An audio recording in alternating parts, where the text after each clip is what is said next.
I accidentally pressed the rewind button. Everything around me suddenly started playing in reverse. My son was already covered in ketchup, but now he's just holding the ketchup. Stop. I stared in shock and told him to stop. Didn't you just squirt the ketchup on yourself?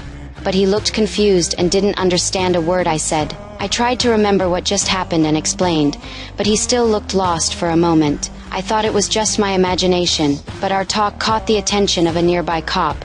A wave of unease spread through me. After leaving the diner, that feeling grew stronger. My son turned on the music and hit the gas, trying to cheer me up, but I only grew more anxious and told him to slow down. He laughed, lifted the camcorder, and started recording my panic.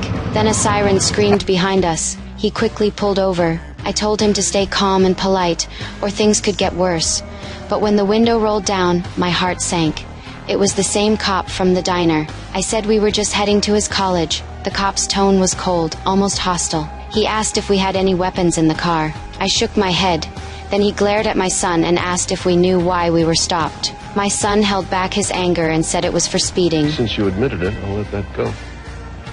However, you were operating a handheld device while driving a motor vehicle. Before I could relax, the cop spotted the camcorder. He snapped, tried to grab it. I panicked and pressed the rewind button again. Time started running backward. When I came to, we were back at the moment my son picked up the camera. He saw my face full of pain and put it down. I asked where the cop went, but he looked blank. He hadn't lived through what I did. Fear filled me. I told him to pull over and check the tape, but the patrol car caught up again. My son thought I was losing my mind. He even called out to the cop, asking for help. That made me even more terrified. The same officer stepped out. He ignored my son's plea and told us to leave with a smirk. My son got angry. The cop pulled his gun. I hit the rewind button again. Time reversed. We were back in the diner. The cop was still eating breakfast, glaring at us. I told my son to leave before he finished eating. We drove off carefully.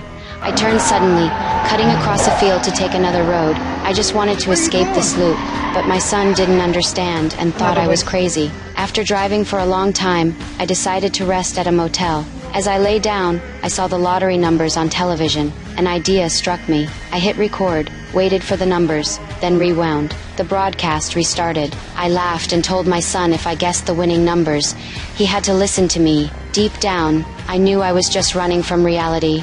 He looked at me in shock for a moment. Things felt lighter. Then someone knocked on the door. He opened it. The same cop stood there.